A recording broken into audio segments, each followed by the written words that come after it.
Go. Streaming from South Africa to the world. This is the Stonks Go Moon podcast. What just happened? We break it down so you don't have to.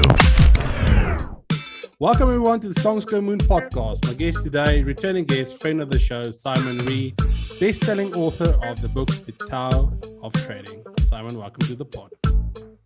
Thanks, Rocco. Great to see you again, mate. Simon, it seems to me that every time we schedule these things just after a FOMC meeting, well, it makes for great content. So this time around, I posted on Twitter and I posted on LinkedIn that I deliberately didn't listen to Jerome Powell. I didn't read transcripts. All I've seen are headlines. And obviously, I've followed the price action. So this is going to be completely new to me. So I want you to unpack bit for bit, what did he say? What are the consequences? And then I'll sort of react in real time. And then we'll riff from there and we'll segue into what the hell is going on in the financial markets. Right.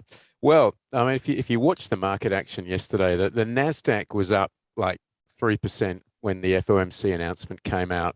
Yep. And look, I mean, let's just set the stage, right? We're in a wage price spiral. Unemployment rate's 3.9%. We've got energy prices that are surging. Inflation's running at 7%.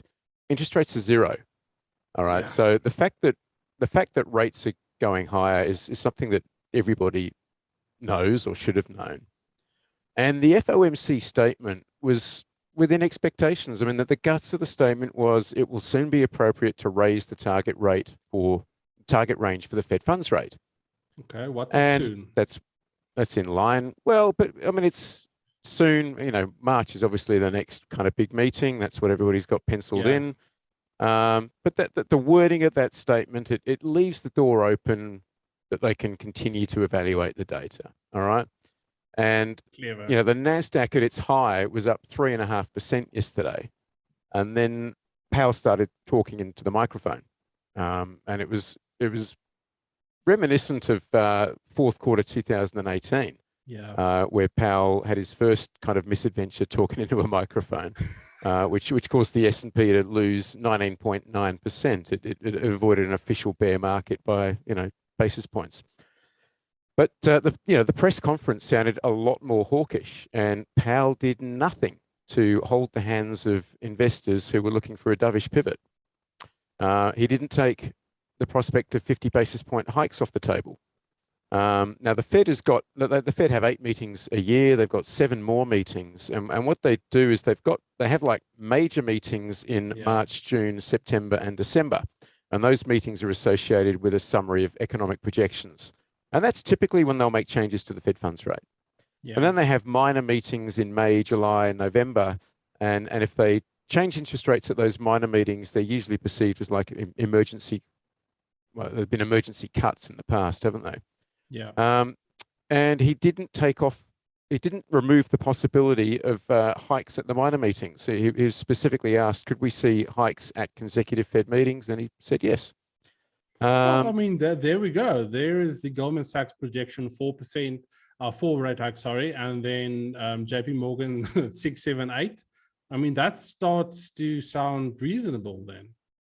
Well, I mean, 7 rate hikes would be obviously the most they can do. But we've now got Nomura officially forecasting a 50 basis point hike in March. I think that will probably become consensus fairly quickly. And we've got Fed Fund futures now on their way to pricing in 5 rate hikes this year. So none of this is kind of music to the equity market's ears. And just getting back to that post I put on Twitter earlier that you're referring to, when Powell was asked about the balance sheet, he said it's substantially larger than it needs to be, and there is a substantial amount of shrinkage that needs to be done. What that means is you don't want to go near any asset that has been pumped up by the liquidity bubble. You got stocks like Peloton, right? Who Palantir, Upstart. I mean, there's hundreds of them. Hundreds, literally hundreds. Hundreds of them. It's probably unfair of me to pick on Peloton, but they're just such a good, barometer for this sort of thing. But they've been able to fund themselves at artificially low rates as a result of Fed policy. Yes. And that's going away. And so even though a lot of these stocks have fallen by 50, 60, 80%, I still don't think you want to go anywhere near them. You still want to sell the rallies in these types of things. Yeah, because it's What's not only tricky? tech. Sorry, it's not only tech. Because I mean, like just talking about price action, the Dow fell 800 points when he started speaking. Yeah. I mean, that's a whole different industry. That's a whole different sectors and baskets of goods. I mean, it's fine if you just say, oh well, tech had a negative reaction. Everything had a negative reaction. The Euro markets had everything across the board had a sell-off. So you can't tell me it's one specific thing. Well, I think we've got a situation where there's a lot of hedge funds that are still levered long growth stocks. There's still a lot of deleveraging to happen. We've still got a lot of buy the dip mentality in the markets, and I think until those levered longs have been delevered and kind of people stop looking to buy the dip, we're in for the best case scenario, some pretty violent wide ranging chop in the markets. And as to the inflation question, I mean, Yes.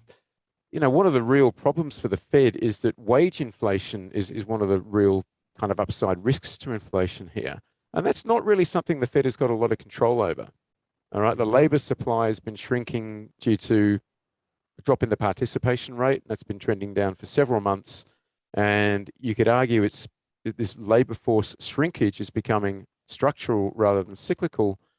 And if labor force is in structural decline, that is really going to clamp economic growth, absent a surge in productivity gains to offset that. Because GDP growth is really just a function of labor force growth plus productivity, right? It's also going to make reshoring more and more difficult. We've got lots of concerns about supply chains, and we've got to stop making everything in China and, bring some of this manufacturing onshore. It's going to make all of that a lot harder. But supply chain isn't something that they really can fix through policy, is it? No, they can't fix the labor market through policy. So, I mean, that's just signaling to why we're doing something, but I mean, in reality, they can't. No, but it just shows that the Fed are 100% focused on the inflation implications of the labor market, not on the growth implications. Yeah. And what the market is scared of is that we've got a Fed that is raising rates into a potential economic growth shock in the US economy. Yeah, and that's what the market is pricing in at the moment. Well, starting to. Big words there. Starting to. That's because I mean, what's this correction? 10, 12% now? On the Nasdaq, on the S&P, I think we're a bit less than that. But it's 10, 12. Yeah, just about the Nasdaq is 10 or 12%. And I mean, that was supposed to sort of expected on a yearly candle that there would be some retrace. But I think the veracity of, the nature and the violent nature of this sort of caught people by surprise. Well, I think it has, because it's been a while since we've seen any volatility, really. I mean, the biggest pullback we had last year, I think, was 5.9%, just under 6%. Market basically just went up and up and up. And in that environment, people BTFD, they lever up. And fucking dip. Yeah, but that's the thing. You get a 10% wobble, and wow, it feels like the end of days. But I mean, that also, and I think I alluded to it last year, that mentality that's how the market conditions people to, don't worry, it's going to go up again. Don't worry, it's going to go up again. And then suddenly it doesn't. And then you're finding yourself in this position where you find out quickly the market goes both ways. It doesn't always just go up. Well, I think the market is going to test Powell's resolve here, because we've been in a regime since 2008 where every time the market has thrown the toys out of the cot, the Fed has come along, with another injection of sugar to smooth everything over. And at the moment, it sounds like the Fed is not going to do that, which is very reminiscent of that fourth quarter of 2018, when Powell assured us all that balance sheet reduction was on automatic pilot. The markets tanked, and then in January he said, "Oh no, I didn't really mean that. Here, come on, let's do some more QE. Let's intervene in the repo market and all the rest of it." So I think that the Fed will provide the market with a dovish pivot, but there just could be a lot more pain between now and then. I'd be very surprised if we get 5 rate rises this year. Yeah, I mean, that's also, I've been very vocal about waiting, to take any longer term views for Q1 just to finish, at least so we can see where we are. Because like, how are you going to base a long-term view this year when we've got markets reversing intraday movements the following day? It's impossible. Well, even looking at yesterday's price action, the Nasdaq reversed a 3.5% gain intraday. I think it was the biggest bearish reversal in 7 years. Yeah. So you but this is really tough. But let's just say this is like heaven for traders. This is nirvana, right? Because volatility is great because we get to play both sides. As long as we have the volume, the worst thing that can happen now or in the coming weeks is for the volume to dissipate. And then we just go into the sideways chop, because that's going to be absolutely, I don't even want to think about it. I don't think that'll happen. Good news. Because there is simply too much leverage in the system. We need to see it delever. And whilst that could be really painful if you're a long-term holder, there is going to be volatility. I mean, I think, you look at the VIX at the moment, I think the VIX is going to be finding a floor at 20 rather than in the low mid-teens. Mm-hmm. And when the VIX is above 30, 2% ranges, daily ranges on the S&P are the norm.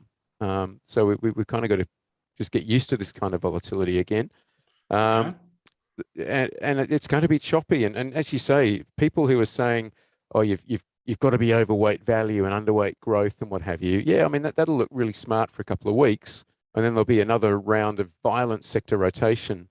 And value is going to get chopped apart again when growth starts to look good. And I really think you've just got to play the ranges. And the biggest danger for traders and investors in this sort of market, though, is trying to catch every turn. The market will try and get you to do that. And if you try and play that game, you'll risk getting chopped to pieces. So don't trade without an edge. If you can't articulate what your edge is, don't get into a position. Take your gains quickly, more quickly than normal. And of course, that means cut your losers even more quickly. Yeah. I've seen FinTwit go very silent the last couple of weeks, because everyone that was an expert last year, not so much now. No, last year was full of bulltards who only knew how to trade a rising market. Yeah. Yeah. So looking at let's go 6 weeks from now, maybe 6-8 weeks from now, what are some of the plays that you're looking at because of these conditions? What are some of the attractive plays?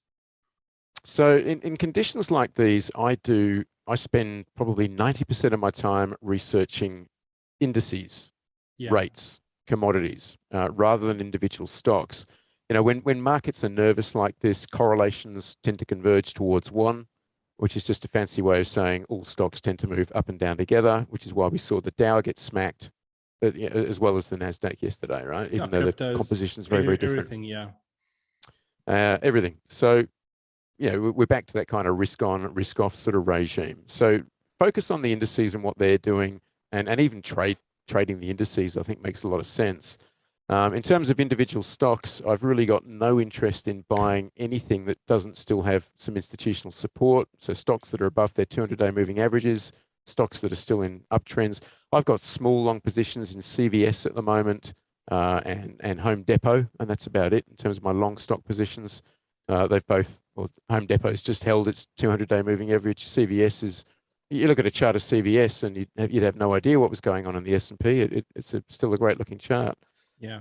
I've been trading TLT as a proxy for bonds from both sides. Mm-hmm. I've been trading gold. I've got a long position in gold, which is slightly underwater after yesterday's move. Yeah, but FOMC is never great for gold. I mean, know that. I mean, but I'm still long-term bullish on gold. Talk to me about, you mentioned the stocks under the 200-day moving average and institutional support. Unpack that for me a little bit, like for the listeners, maybe if you're new to trading and what that means.